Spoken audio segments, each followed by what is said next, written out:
जय हिंद दोस्तों, इस समय आप हैं सिंपली IQ पर और इस वीडियो में हम बात करने वाले हैं पॉलिटी के एक बहुत ही इंपॉर्टेंट टॉपिक कैग के बारे में। दोस्तों, पिछले कुछ सालों में कैग बड़े बड़े स्कैम्स जैसे 2G स्पेक्ट्रम घोटाला, कॉमनवेल्थ गेम्स घोटाला, कोयला खाद्यान्न आवंटन घोटाला एक्सपोज करने के लिए काफी चर्चा में रहा है। हाल ही में आयुष्मान भारत स्कीम व भारतमाला प्रोजेक्ट की अनियमितता के खुलासों को लेकर भी कैग काफी सुर्खियों में रहा है। तो आइए जानते हैं कैग के बारे में। दोस्तों, कैग का फुल फॉर्म है कंट्रोलर एंड ऑडिटर जनरल, अर्थात नियंत्रक एवं महालेखा परीक्षक।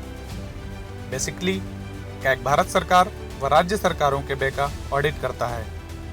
इस ऑडिट के दो आधार हैं।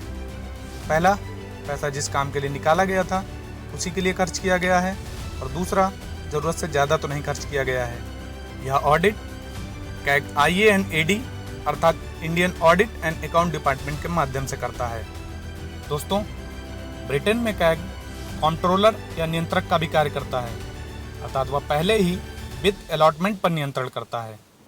जैसे किसी मिनिस्ट्री को उसके द्वारा मांगे गए धन की जरूरत है या नहीं, इसका निर्धारण कैग करते हैं। परंतु भारत में 1976 में कैग को कंट्रोलर के कार्यों से मुक्ति दे दी गई, अर्थात यह अब सिर्फ खर्च होने के बाद ऑडिट का काम करेंगे। दोस्तों, कैग एक संवैधानिक पद है, अर्थात इसका प्रावधान संविधान के आर्टिकल के माध्यम से किया गया है। डॉक्टर अंबेडकर ने कैग को संविधान के अंतर्गत सर्वाधिक महत्वपूर्ण पदाधिकारी की संज्ञा दी थी। तो आइए अब जानते हैं कैग से संबंधित आर्टिकल के बारे में। कैग से संबंधित आर्टिकल संविधान के भाग 5 में आर्टिकल 148 से 151 तक दिए गए हैं। कैग की नियुक्ति भारत के राष्ट्रपति द्वारा की जाती है। अगर बात कार्यकाल की करें तो कैग का कार्यकाल 6 वर्ष या 65 वर्ष की आयु, इनमें से जो भी पहले हो तक के लिए होता है। दोस्तों, कैग की योग्यता निर्धारित करने का अधिकार संसद को दिया गया है। योग्यता से संबंधित एक प्रमुख प्रावधान यह है कि कैग को लोक वित्त या सरकारी लेखा अर्थात पब्लिक अकाउंटिंग का विशेषज्ञ होना चाहिए, अथवा उसे न्यूनतम 10 वर्ष तक पब्लिक सर्वेंट होना चाहिए।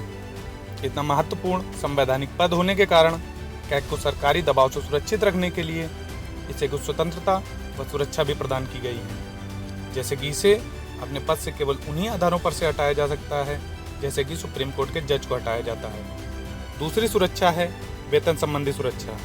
दोस्तों, कैग को वेतन भारत की संचित निधि से प्राप्त होता है और ज्वाइनिंग के बाद इसमें कमी नहीं की जा सकती है।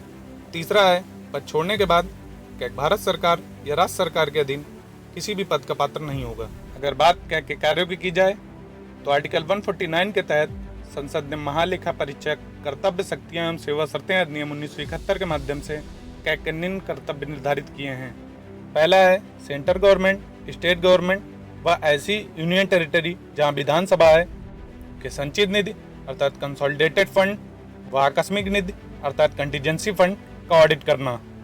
दूसरा कार्य है, भारत सरकार व राज्य सरकार के किसी भी विभाग के सभी trading account, manufacturing account, profit loss account व बैलेंस शीट का ऑडिट करना। तीसरा है, केंद्र सरकार व राज्य सरकार के राजस्व से वित्त पोषित सभी निकायों व सरकारी कंपनियों का ऑडिट करना। दोस्तों, आर्टिकल 279 के तहत किसी भी कर की शुद्ध आगमों का निर्धारण व प्रमाणन करने का अंतिम अधिकार कैग के पास होता है। कर की शुद्ध आगम को आप इस प्रकार समझ सकते हैं, जैसे माना कि भारत सरकार का टोटल टैक्स कलेक्शन 100 रुपये है और 20 रुपये इस टैक्स को इकट्ठा करने में खर्च हुए। तो दोस्तों, इस आधार पर कर की शुद्ध आगम हुई 100 - 20 अर्थात 80 रुपये। इसी शुद्ध आगम के आधार पर ही वित्त आयोग विभिन्न राज्यों को फंड अलॉट करते हैं। आइए अब कैग से संबंधित चुनौतियों के बारे में बात करते हैं। तो दोस्तों, सबसे बड़ी चुनौती यही है कि इसके चयन का कोई मापदंड या प्रक्रिया नहीं है। सरकार जिस भी व्यक्ति को चाहे कैग के पद पर नियुक्त कर सकती है, तथा कैग का निष्पक्ष होना बहुत ही मुश्किल है। दूसरा है, भारत में कैग की भूमिका केवल ऑडिट तक ही सीमित है, नियंत्रक की नहीं है, जैसा कि ब्रिटेन में है। तीसरा है, ऑडिट का वास्तविक कर IANAD डिपार्टमेंट के माध्यम से किया जाता है, परंतु इस डिपार्टमेंट को कोई भी वैधानिक मान्यता प्राप्त नहीं है। इन चुनौतियों से निपटने के लिए अगर समाधान की बात की जाए तो इसके संबंध में पूर्व कैग विनोद राय ने कुछ सुझाव दिए हैं। जैसे कि पहला सुझाव है, कैग के अंडर पंचायत व वित्त पोषित सोसाइटियों को लाना। दूसरा है कैग के चयन के लिए एक कॉलेजियम तंत्र अर्थात समिति बनाना, जिससे निष्पक्षता से कैग का चयन हो सके।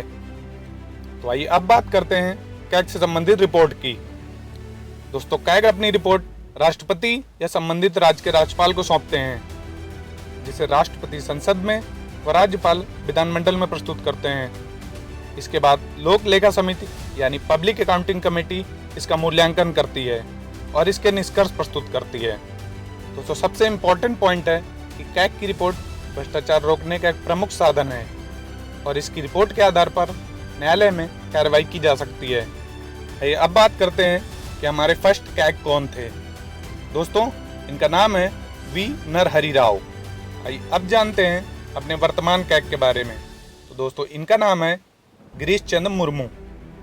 ऐसी यूजफुल वीडियो देखने के लिए चैनल को लाइक और सब्सक्राइब करें। जय हिंद, जय भारत। मिलते हैं अगले वीडियो में।